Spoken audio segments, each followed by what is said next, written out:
Hey guys, what's up? What's up, YouTube? Welcome back. Luis, there I am. Good evening, guys.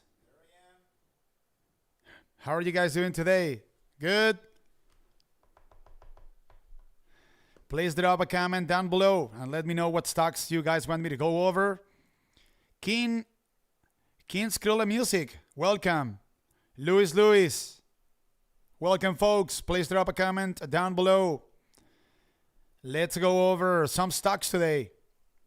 I am starting this stream later than usual because today we had a marathon of companies reporting earnings. So, of course, I can go over McDonald's. Absolutely. Ricardo, what's up?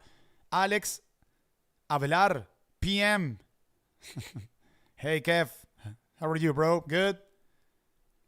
Yeah, so I was, like taking a look at the stocks or companies that were reporting earnings today after hours, and that's the reason why we are starting this stream. I would say like 25 minutes later than usual. Eli Lilly. Did you ask about Lilly last week? Was it you, Kev? When I told you guys that Lilly was a short, in my opinion, it kept going down, but today it had some sort of relief rally. Let's just put it that way, yeah. So, so far, I am being right about Lilly, right? Okay, so what happened today in the markets, guys? The Nasdaq and the S&P 500 went on a tear. They kept going on a tear. This is the Trump rally, let's just put it that way. Nasdaq went up today 1.51%. The S&P went up 0.74%. The Russell 2000 went down today 0.43%, and the Dow Jones went down. It didn't go down, guys. It actually closed flat. So we had a rally in which technology outperformed, for the most part, the rest of the markets. Take a look, guys. I want to show you the 11 sectors that trade inside the S&P 500. So take a look at who led the rally today. Technology up 1.74%, followed by, this is communication services, up 1.31%, and consumer discretionary up 1.28%. But take a look, guys, at the performance of the sectors during the last 5 trading sessions. Take a look at who's leading the way, guys, when it comes to the 11 sectors that trade inside the S&P 500. Consumer discretionary. What are the 2 most important holdings inside this sector?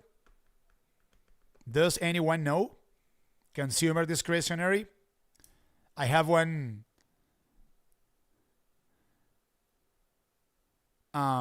What do you guys think? What stocks?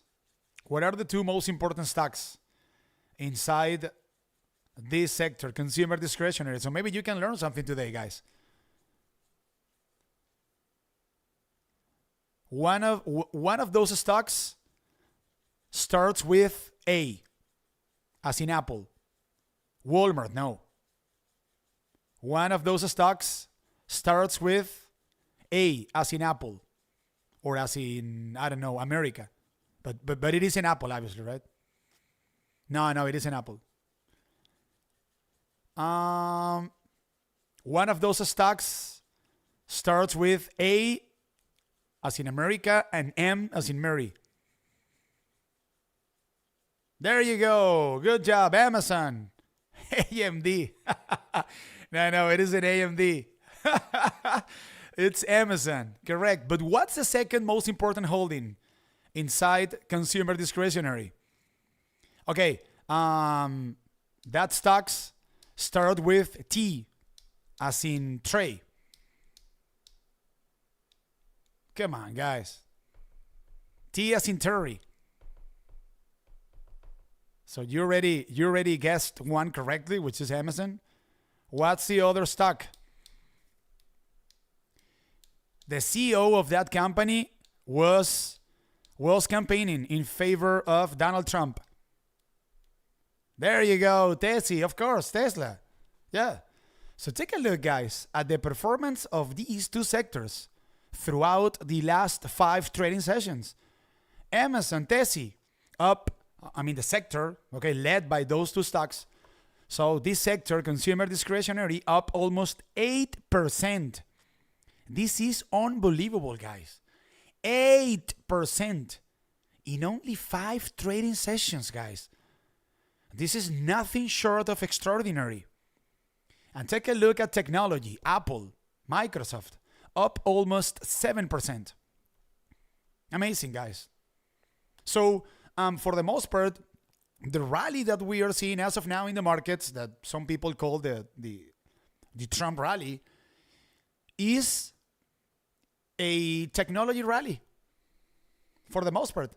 Today we had some sectors going down. Real estate went down 0.07%. Consumer staples down 0.34%. And utilities. This sector is getting killed. I know, okay, sorry. This is the performance of the last 5 trading sessions. So let me take that back. So today we had some sectors going down. Energy down 0.46%. Industrials down 0.60%. And the financial sector, today we saw a lot of profit taking in this sector, went down 1.61%. So for this rally, in order to keep going, these two sectors have to keep going. That implies that neither Tesla, nor Amazon, or Microsoft, or Apple, or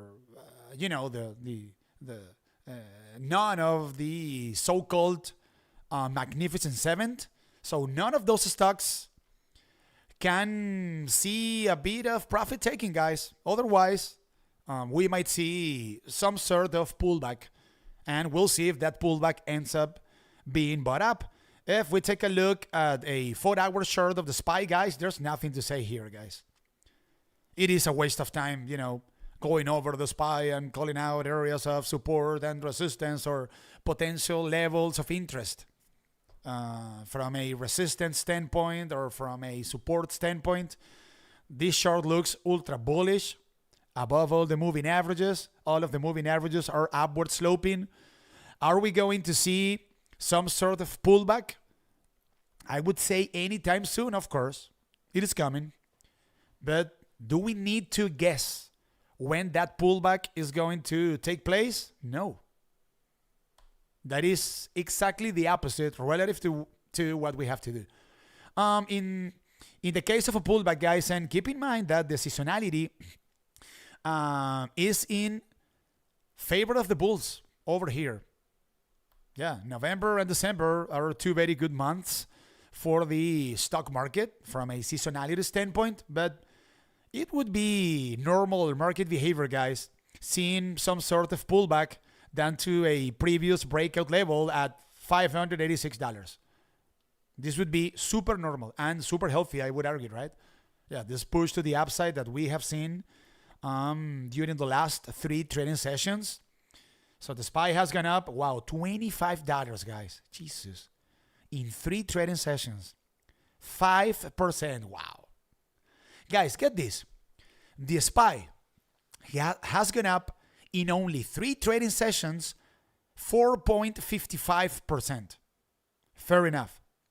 But the regular gain of the SPY, or the regular gain of the S&P 500 during 1 year, is usually 12% in 1 year. So we have a pullback coming, but I am not going to be grabbing puts until an important support is broken to the downside. I need to see some sort of weakness in minor time frames over here before grabbing some puts. How long can this rally last? It's anyone's guess. It's anyone's guess, guys. And mind you, take a look at the price that we closed the trading session at today, guys. $596. So we are $4 below a super fat number, $600. That level could start to act like a magnet. I wouldn't be surprised, actually, guys, if we happen to fill that gap up to $600 before seeing any pullback. I wouldn't be surprised. And I wouldn't be surprised either if we see a healthy pullback down to $586. And there goes your SPY analysis. Okay. All right. So what stocks? Markets on steroids. On steroids. Absolutely, bro. 100%. I'm being asked about McDonald's. MCD. Okay, what is going on here with McDonald's? They reported their earnings recently, right? Yeah, a few days ago. So we have this issue of the people that got sick. I don't remember the name of any one of you guys remember what was the name of the stomach sickness that people were getting? Eating at McDonald's. I don't remember the name. Okay, but they got like, I don't know, intoxicated, and there were going to be some lawsuits against McDonald's because of that, right? But that happened. What was the date, guys? That happened on October 22nd, and this technical chart isn't looking. I mean, I don't know. This looks like some sort of bearish, flaggish pattern. Over here, a non-academic bear flag that could be unfolding here. But McDonald's recaptured today the 5-day moving average. There you go. The E. coli poisoning, correct. E. coli poisoning or whatever it is. The E. coli, I think, is the right way to pronounce that. Correct. The E. coli poisoning, correct. So, apparently, I think, guys, that the cases that were known happened in Colorado, right? E. coli, correct. There you go. So those cases happened in Colorado, I think, and we haven't had any other cases in other states of the U.S. So that's in and of itself positive, right? Okay. You guys know that I use a lot the 5-day moving average. Over here, you guys can see I am pointing out the 5-day moving average with my mouse. E. coli. There you go. E. coli. Thanks, the exploder. Okay. The E. coli. There you go. Okay. Thanks, bro, for the correction. Very much appreciated. Okay. So, you guys know that I use a lot the 5-day moving average in order to determine who is in control of minor time frames. So, over here, we have the bulls trying to consolidate above this 5-day moving average. So this is in minor time frames positive. Let me zoom out here. And I think, guys, that the bulls of McDonald's have to invalidate this kind of, bear flag pattern, this kind of non-academic bear flag pattern by bursting above, by recapturing the 20-day moving average. I would be very careful here, guys. Very careful here. So, in my opinion, this is a no touch below $302. An absolute no touch, because I think that if this, as I just said, guys, non-academic bear flag pattern happens to be completed, we could see McDonald's breaking the 100 and the 200-day moving average to the downside. So say that McDonald's breaks to the downside $280, and this would be super negative from a technical standpoint. So I would be going long.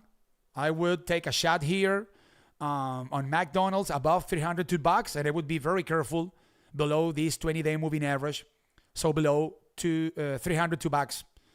And keep an eye on this 200-day moving average, guys, $279. If this level happens to be broken to the downside, I think that this stock might be a short. Let me take a look at the market structure of McDonald's MCD. What is it here? Let me see, MCD.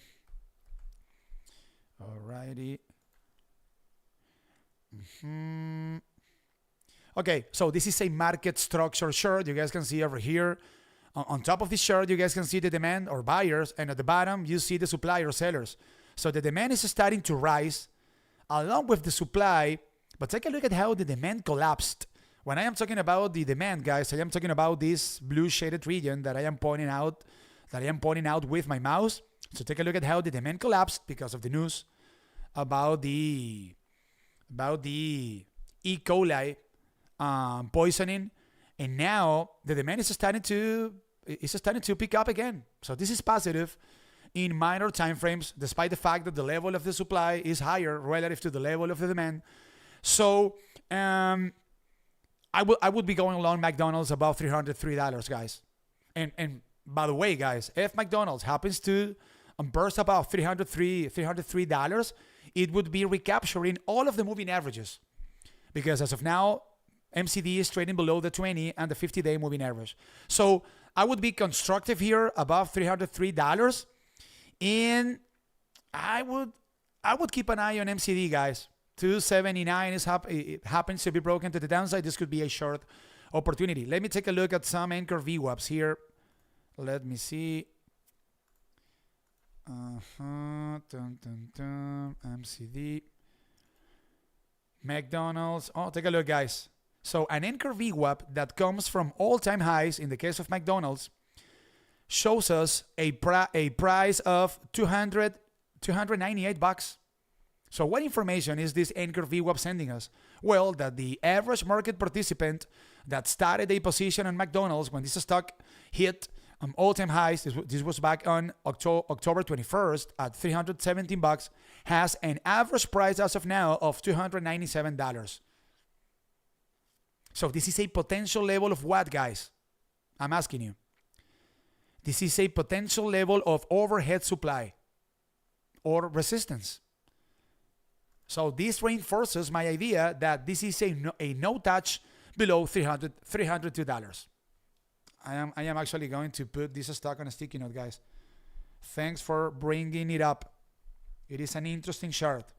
To either go long above $302, or to either grab some puts if McDonald's happens to break the 200-day moving average to the downside. There you go. Lily, absolute worst chart am I using? This is a 4-hour chart. Yeah, this is a 4-hour chart. This is the chart that I usually use in order to do any technical analysis. I use other time frames, but this is the time frame that I usually use. I said chart, but it is a 4-hour chart, but this is my favorite time frame for the 4-hour chart, correct. Eli Lily. Okay, I told you guys last Thursday that I was thinking way back then, and I still think that is the case, that this stock was a short. And okay, so let me see. So this is Thursday, Wednesday, Tuesday, Monday, Friday, Thursday. Take a look, guys. So when I said that, in my opinion, Lily was a short, breaking the 200-day moving average to the downside, I think that that's the case that I made a week ago. I told you that this was a potential short opportunity. And take a look, guys. So Lily ended up losing on Friday, last Friday, the 200-day moving average, this red line that I am pointing out with my mouse. And this stock collapsed, guys. It dropped how much? Almost 7%. So take a look at this white line again. I use a lot the 5-day moving average in order to determine who is in control of any technical chart in minor time frames. Take a look at the slope, guys, of this 5-day moving average. It is downward sloping. This is very negative. As of now, Eli Lilly is guilty until proven innocent. Below all the moving averages, and on top of that, we can already see the 50 and the 20-day moving average starting to downward slope, and the 5-day moving average is clearly downward sloping. So if Lily doesn't recapture tomorrow this 5-day moving average, this downward sloping 5 DMA, this is a short. Let me put it on my watch list for tomorrow. There you go, Lily. Not a good looking short, guys. Can we see, so today we saw some sort of relief rally. Say that the relief rally keeps going on tomorrow. It could be the case. Say that Lily bursts above the 5-day moving average and happens to consolidate above that level, there could be a, let's say, a further relief rally up to where? Up to the 200-day moving average. This could happen, guys. Why not? The 200 DMA is sitting as of now at $830. So say that Lily keeps going from $804 once we say confirmed that Lily recaptured and that Lily is actually consolidating above the 5-day moving average. So from $804 up to the 200 DMA, this could represent a 3% profit trade. But we are talking about 30 points. This would be a super nice trade, guys, to the upside. So keep an eye on this level, guys. 800, above $800, this stock could have, or this relief rally that we saw today could have some more room to the upside. And if Lily happens to fail at recapturing $800, which is a level that coincides with the 5 DMA, I am grabbing puts here tomorrow. More likely than not. Yeah. Not a good looking chart. Let me take a look at the market structure of Lily. The demand and the supply of Eli Lilly. Let me see. By the way, we got more bad news, guys, in the case of Lilly. Have you guys heard about Viking Therapeutics?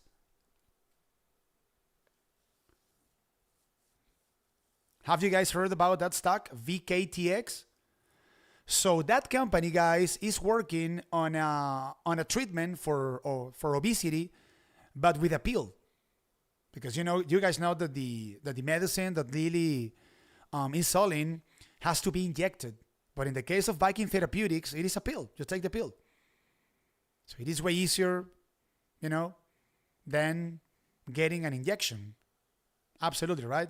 Heard the ticker this week, but not prior. Yeah, I am actually writing 100 shares of that stock. Okay, but again, what I was gonna tell you, last Sunday, this company, Viking Therapeutics, VKTX, announced that the first trial of their potential pill, for obesity, had very good results. That is bad news for Lilly, guys. Super bad news for Lilly. And on top of that, I think that the demand of this company peaked. So I think that this company is a short from a technical standpoint, because the technical short validates that this stock is under the control of sellers. And on top of that, we have gotten bad news in the case of Lilly. So we have some sort of mix between a short that is broken from a technical standpoint, and on top of that, bad news from a fundamental standpoint in the case of Lilly. Take a look at the market structure, guys. Super poor. Take a look at the demand. Remember, this is a market structure short. So on top of the short, you guys can see the demand. Buyers. What do you guys see here, guys? This blue shaded region is going down. Yeah, buyers are walking away from Lilly. As of now, this could change, obviously. The supply is also going down, but you never, ever want to see the demand of any given stock going down. And anchor VWAPs. Let's check on some anchor VWAPs in the case of Lilly. So what do we got here? I am bearish. Lilly, guys. For real. Take a look. So let's focus on this anchor VWAP that I am pointing out with my mouse, guys. This is an AVWAP that comes from where? From the first trading session of this year, guys. We have an average price of $811. Again, what information is this anchored volume weighted average price line sending us? Well, that the average market participant that started a position on Lilly from the first trading session of this year has an average price of $810. They are losing money. They were making a lot of money when Lilly climbed up to $970. But as of now, they are losing money. They are holding the bag. They didn't lock in the profit, and now they are losing money. So this is a potential level of support. This is a potential level of resistance in case that this relief rally that we saw today had a bit more of room to the upside. Okay. In case that Lily can consolidate above this 5-day moving average. So we have, in that case, if this relief rally keeps going a bit more, we have two potential targets to the upside from a resistance standpoint. So the first one would be the anchor VWAP that comes from the first trading session of this year. Again, at $811 approximately. And say that the buyers recapture that level and Lily keeps going, whatever. Keep an eye on the 200 DMA, guys. 200-day moving average. $830. Okay? There you go. I'm surprised, guys. No one has asked about neither Nvda or Tesi. No, there you go. I have a request for Tesi. Okay, let's go over Tesi, guys. Come on. I cannot go live without going over Tesi. So, it went up today 2.90% and it closed the trading session at $296.91. By the way, guys, let me check on something here. Okay. I am checking on a firm while I am streaming for you guys because I have a tiny position on a firm as of now. Okay. So, it has been going, Tesla has been going on an absolute tear. And do you remember what I just told you guys about the SPY? That the $600 is a fat number that could be potentially acting like a magnet. Didn't I say that? Yes, I did. Take a look at the closing price of Tesla today, guys. $296. So obviously, the $300, which is a fat number, so that level could start to act like a magnet. I wouldn't be surprised at all if Tesla fills that gap.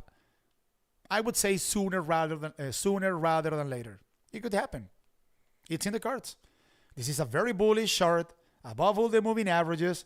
All of the moving averages are upward sloping. Can we see a pullback in the case of Tesla? Of course. What levels would I be looking at in order to try to play a bounce back up trade in the case of Tesla? What about $290? Previous level of resistance from yesterday. But say that the $290, or say that this level is broken to the downside, well, then we have $274. Previous level of resistance as well for Tesla. It has very good momentum, guys, because Elon, is backing up Trump, and he will supposedly be working with the new government of the U.S. I think, can we have a pullback in the case of Tesla? Of course, we can have a pullback. This push to the upside that we saw during the last two trading sessions. So a bit extended, guys. Yeah, Tesla went up 21%, guys, in two trading sessions. Unbelievable. So it is due for some sort of pullback, but I'm thinking that in normal market conditions, because Tesla is a stock that is super sensitive, it is a news sensitive stock. It is a stock that is very sensitive to news. Okay, that that China sales are down, or that that something happened in the Gigafactory of Berlin in Germany, whatever. You guys know what I'm talking about. But in regular market conditions, I think that a pullback down to 290, or even better, guys, 274 is going to end up being bought up, in my opinion. Very good looking chart.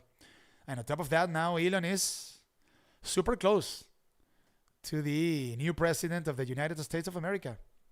Our 47th president. There you go. Let's take a look at the market structure of Tesla. What do you guys think, guys, is going to happen? Let me ask you something. I would like to know your opinion. What do you guys see happening first in the case of Tesla? 274 or 300? And I don't know, maybe Tesla bursting about $300. What do you guys think? Please let me know. Okay, the market structure of Tesla. Let's take a look at Tesla. Alrighty. Take a look, guys. So the demand is starting to go down along with the supply, but you never want to see the demand going down, huh? So this market structure chart, in which we can see the demand starting to go down. It is still very high, and and way higher relative to the level of the supply. But the fact that the demand is starting to go down could be signaling that we could see profit taking here sooner rather than later, I would say. So maybe, yeah, a pullback down to 290 is in the cards, and why not 274? But I would be surprised, guys, that Tesla, what was the high today, guys? Oh my God, take a look at this. Today's high in the case of Tesla was $299.74. It would be mind-blowing if this gap up to $300 doesn't get filled, I don't know, soon. Let's just put it that way. But well, I don't know. In case of profit taking, these are the levels that I am going to be keeping an eye on. And in the case of anchor VWAPs, guys, more good news for Tessie. Take a look. Let me pull up some anchor VWAPs.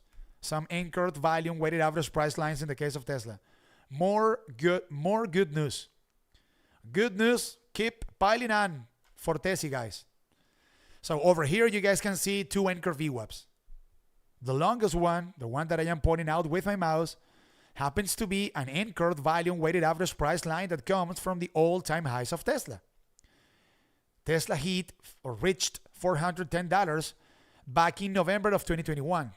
Well, those market participants, or the average market participant that started a position way back then, has an average price of $222. They are sitting on very, very, very nice gains. And take a look at this other anchor VWAP. This one comes from January of 2023, when Tesla hit $100 way back then. Those market participants have an average price of $209. So for the most part, guys, the information that these two anchored volume weighted average price lines is sending us is that pretty much, or in general terms, no one that ever started a position in Tesla is losing money as of now. No one. What does that imply in practical terms? That we didn't have important levels of overhead supply above the current price of Tesla that could be acting as what? As overhead resistance.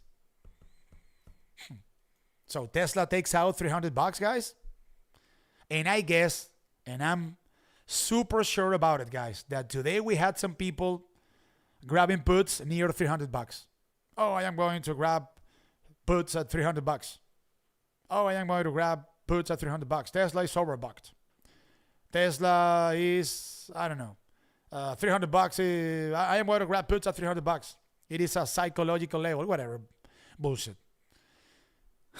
Those people could get caught up in a short squeeze. Tesla takes out $300. Be careful, guys. A bullish short, very good momentum, and no buyers trapped above the current price of Tesla. Be careful here. Be careful. Alphabet, sure, let's go over Google. G-O-O-G. I am writing 75 shares of Google, guys, actually. At an average price of $181.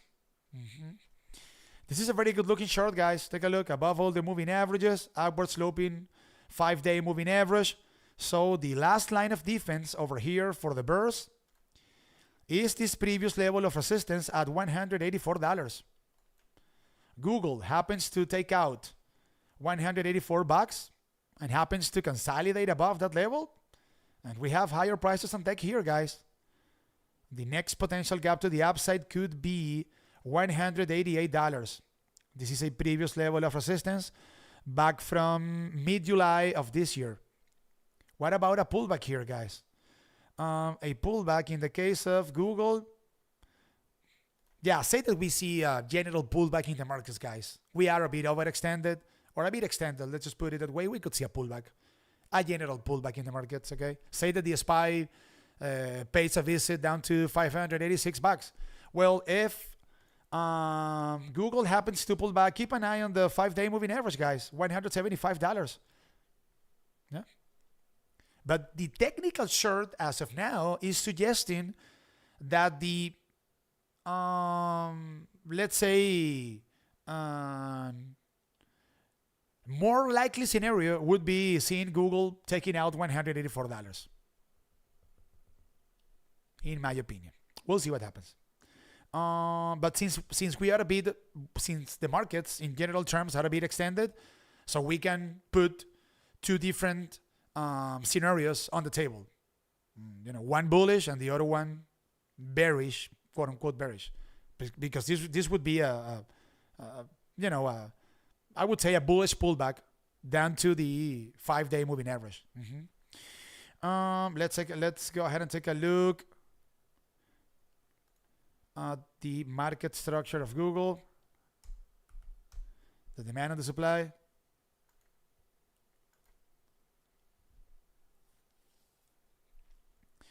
And take a look, guys. The demand is starting to go down.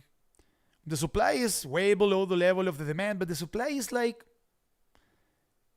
starting to go down like little by little.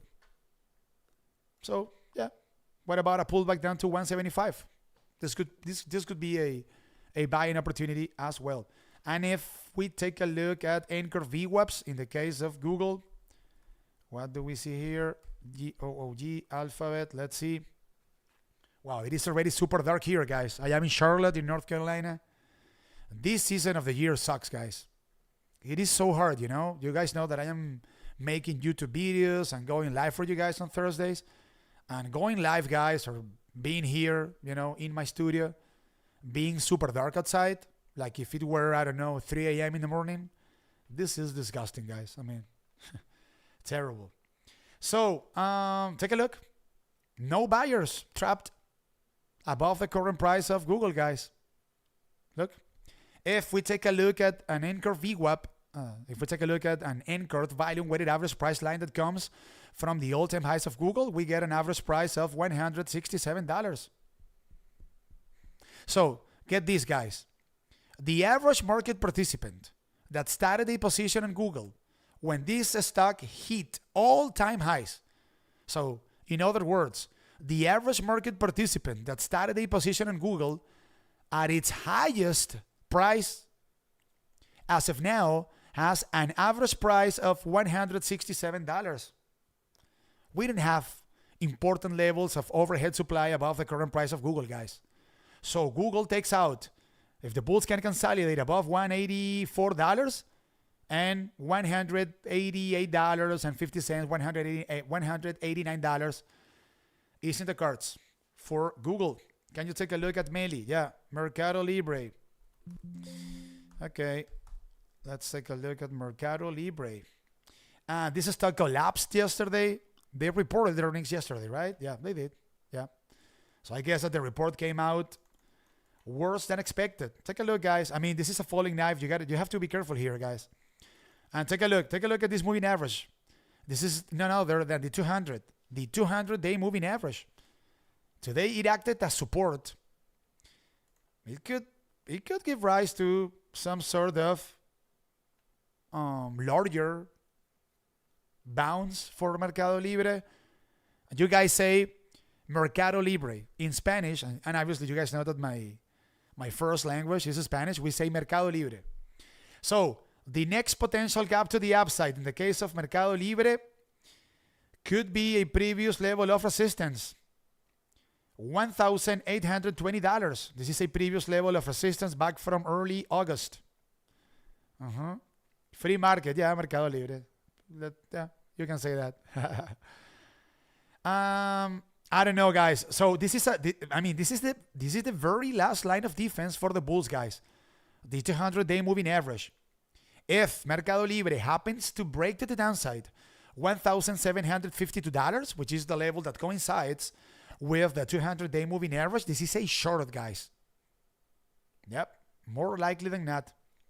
Take a look, and again, guys, I always like to emphasize, to highlight these kind of concepts.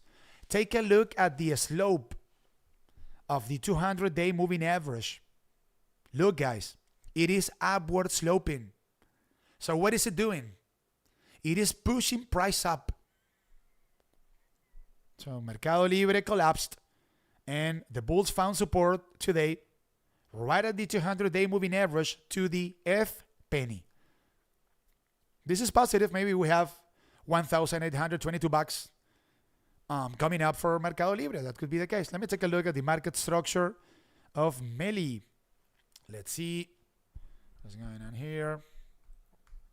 Guys, and at times, some of you guys ask me, because, I mean, most of you guys live here in America, in the US. And I don't know why you guys believe that things are easy in Latin America, in South America. I don't know why.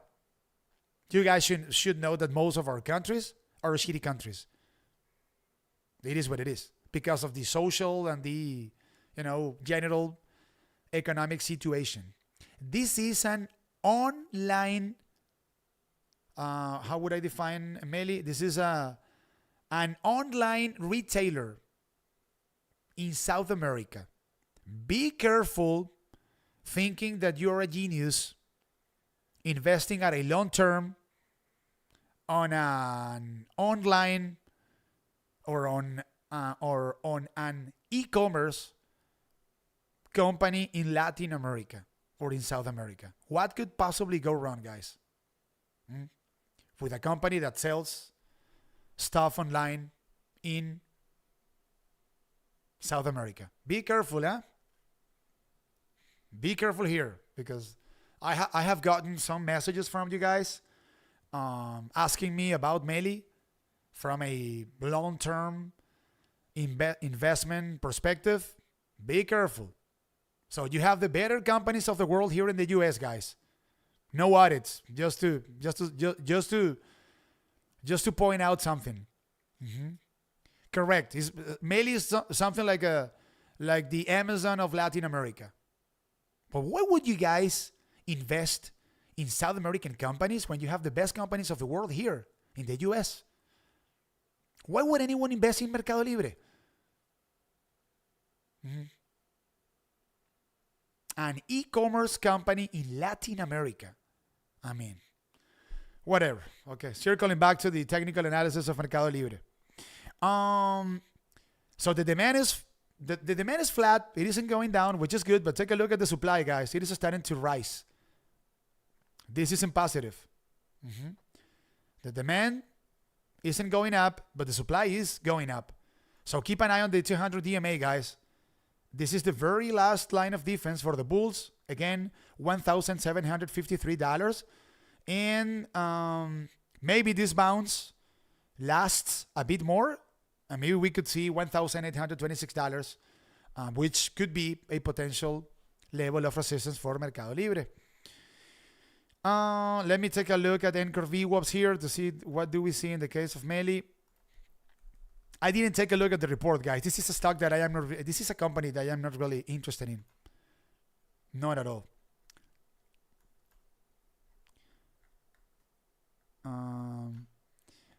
This is a previous. No, let me delete this. Let me display an Anchor VWAP, guys, from the most recent all-time highs of Meli. Take a look, guys. We have buyers trapped here. If we display an anchored volume weighted average price line, in the case of Meli, from its most recent all-time highs, so Mercado Libre hit $2,155. This was back in September of this year. We get an average price of $1,985. These people are losing a lot of money, guys. What do you guys think the average market participant that as of now has a position in Meli with an average price of $1,985 going to do whenever Mercado Libre goes up to $1,985? If that ever happens again, that could be the case, you never know. They are going to sell the hell out of this stock because they are losing money. So, unlike Google and Tesla, from an overhead supply standpoint, we have a very clear level of potential resistance for Mercado Libre at $1,985. Does Meli ship to America? No, nothing. They just do e-commerce in Latin America. That's all they do. They do some other stuff, guys. I think that they have an app because I haven't been to South America in 6 years or something like that, right? But I am from Venezuela, and my wife is from Argentina. So we are in touch, obviously, with people that live in Latin America. So they have an app, and you can buy crypto, I think, through the app. But mainly, guys,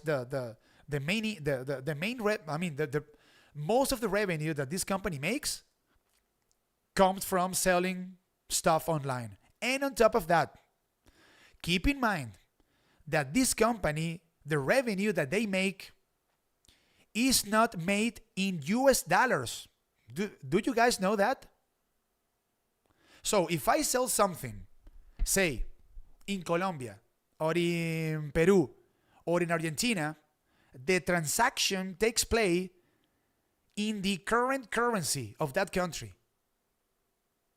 We didn't use dollars in Latin America. I mean, we have dollars, obviously, and people, most people, let's say that is saving money in US dollars. But we have local currencies that are worth, like nothing. Let's just put it that way. So, Mercado Libre has to go to the central banks of every country in Latin America in order to exchange the local currency into US dollars. Of course, Latasha. Yeah. So if you live in Peru or Colombia or Argentina, and you're selling something online, that transaction takes place or the money, the currency that is being used is the local currency. So Meli collects Colombian pesos and Argentinian pesos and whatever it is, and Brazilian reais, which is the currency in Brazil. And they have to give that money to the central banks, and those central banks give Mercado Libre US dollars. Again, guys, what could possibly go wrong with this company? Whatever, guys. Not a fan of Mercado Libre at all.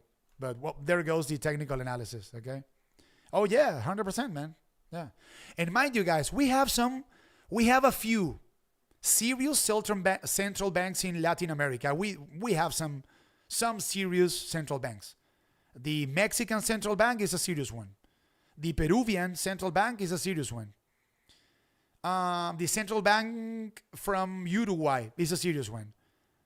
But other than those central banks, guys, I mean, go figure. I'm just going to say that. Okay, so let's keep going. Coinbase, and we are 48 minutes in. Okay. So, Coinbase, sure. What is Bitcoin doing, guys? It's been going on a tear. $76,500. Wow, guys. Take a look at this chart. Guys. In your opinion, let me ask you, do you guys think that this chart looks bullish or bearish? What do you think? Take a look at this. This is a weekly chart of Bitcoin. Does it look bullish or bearish? It looks ultra bullish. Do we have 100,000 coming up for Bitcoin? And I am not pumping Bitcoin here, guys. I am not a crypto pumper. I am a bull, but I am not a crypto pumper, okay? But this chart looks ultra bullish, guys. So what is the point that I want to make here, guys? That these two stocks, especially Coinbase, we can say, we can argue, depends on Bitcoin, guys. Bitcoin goes up to $100,000. Coinbase has an appointment with higher prices. And the chart of Bitcoin as of now looks ultra bullish. Ultra bullish. Period. Full stop. That's it. So, what could be the potential next cap to the upside in the case of Coinbase? $265. Yeah, this is a previous level of resistance back from when? Back from June of this year. I mean, this push to the upside I don't like the word overextended, guys. It's extended. Okay, let's just put it away. So it wouldn't be weird if we happen to see some sort of pullback. I don't know. Today Coinbase held $242 as support. This could act as support again. If we happen to see some sort of pullback, it's possible. This is a very volatile stock, by the way, guys. So I don't know. 242 could be support. Say that 242 is broken to the downside. We're looking at, why not? $225. But for us, in order to see Coinbase, guys, pulling back down to 242 or $224, we need to see a pullback in Bitcoin as well. Bitcoin keeps going higher, guys. That's it. This thing is going to the moon, bro. No, not to the moon, but you get the point. If that happens, Coinbase is going higher, more likely than not, okay? Let me take a look at two main curve VWAPs here in the case of Coinbase. What do we see here? Coinbase Global. Oh, okay. Wow, guys. This is ultra bullish as well. Take a look. We don't have any anchor VWAPs above the current price of Coinbase. Again, is this important? It is super important. Why?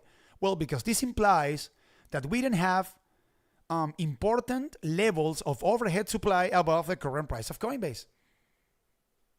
Look, this is an anchor VWAP that comes from the highest level that Bitcoin reached this year. So Bitcoin went up to $280. This was back in March of this year. So those market participants, or the average market participant that started a position in Coinbase back in late March of this year, when this stock hit $284, has an average price as of now of $212. They're making very good money. I don't know. I mean, I wouldn't chase it here for sure. I would wait for a pullback. But Coinbase burst above $265 with Bitcoin still pushing to the upside, and this thing can go to, I don't know, guys, 280, 290, 300, I don't know. It is a very difficult share to analyze, because this stock depends on Bitcoin a lot, a lot. Let me take a look at the market structure. I'm curious about the market structure of Coinbase. Let's see. Coinbase. The demand is going down as of now, along with the supply. So the demand is going down, guys. This could be signaling profit taken, maybe. But again, guys, we can pull up a market structure of Coinbase, all we want. But Bitcoin goes higher, and Coinbase is gonna follow. It is a tough stock to analyze, guys, and it is a tough ticker to trade, guys. Honestly, because I have traded Coinbase on multiple occasions, but what I don't like about trading Coinbase is that I have to not only keep an eye on the stock itself, but I also have to keep an eye on Bitcoin. It is a tough ticker to trade. Yeah, it is, really. And MicroTrajeedy, guys. What can I tell you about MicroTrajeedy? MSTR. Take a look at this. Above all the moving averages, the trend is your friend. All of the moving averages are upward sloping. So how higher can MicroTrajeedy go, guys? 280, 290, 300. I don't know. But mind you, guys, if you're trading this ticker, be mindful of the fact that when they reported earnings, I think it was last week, Michael Saylor said, I am going to keep diluting my shareholders in order to buy Bitcoin. At any moment, out of thin air, we can have some news coming out, stating that this company is issuing more shares in order to raise more capital in order to keep buying Bitcoin. Whenever that happens, the stock is going to take a hit. So that's a risk. if you are trading MSTR. So you could be in a winning trade, and all of a sudden, you know, a news come out, and you know they announce that they are diluting again, so issuing more shares in order to raise capital. And if that happens, this stock is going to take a hit. Other than that, guys, I don't know. It could keep going higher. Am I going to be chasing micro tragedy here? Guys, I say micro tragedy. The name of the stock is micro strategy, right? But I say micro tragedy. Okay. Yeah, maybe a pullback down to the 5-day moving average, $242. Could be. Yep. This is a monster, guys. Unbelievable. This is an unbelievable stock. I'm not going to pull up any anchor VWAPs, guys. We don't have any buyers trapped. In the case of MSTR, this stock is trading at all-time highs pretty much. But we can take a look at the market structure of MSTR to see what we see here, guys. MSTR, micro tragedy. Let me see. And the demand is starting to go down, so yeah, maybe we can see a pullback here down to the 5-day moving average, $243. It's possible. Yeah, it is possible. Sure. Let me see. Nvda is sleeping for now. Really? Nvda is sleeping? Trading at all-time highs, bro? No. Take a look. It just hit a brand new all-time highs after hours, guys. $149. Wow, if this is a sleeping stock, wow. Unbelievable. Yeah. Crazy, right? And Apple. Let's take a look at Apple. APL. It is 5:50. I still need to make a video, guys, in Spanish. My goodness, it's been a long day, huh? 57 minutes. But we have gone over a bunch of stocks here, guys. So Apple went up today 2.14%, and it closed the trading session at $227.48. So it is trading below the 20-day moving average, and the bulls were able to recapture today, guys, the 50-day moving average.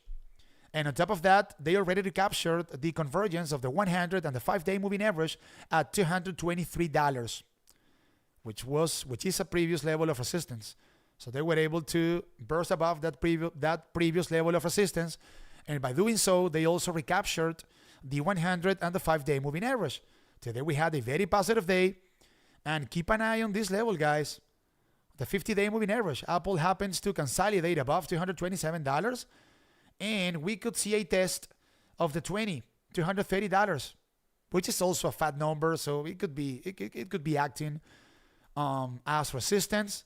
But say that we take this trade, guys, from $227 ish up to $230, so up to that level that coincides with the 20-day moving average. This could represent a 1.19% trade, or 3 points to the upside. This could be a winning trade, guys. Yeah. If Apple,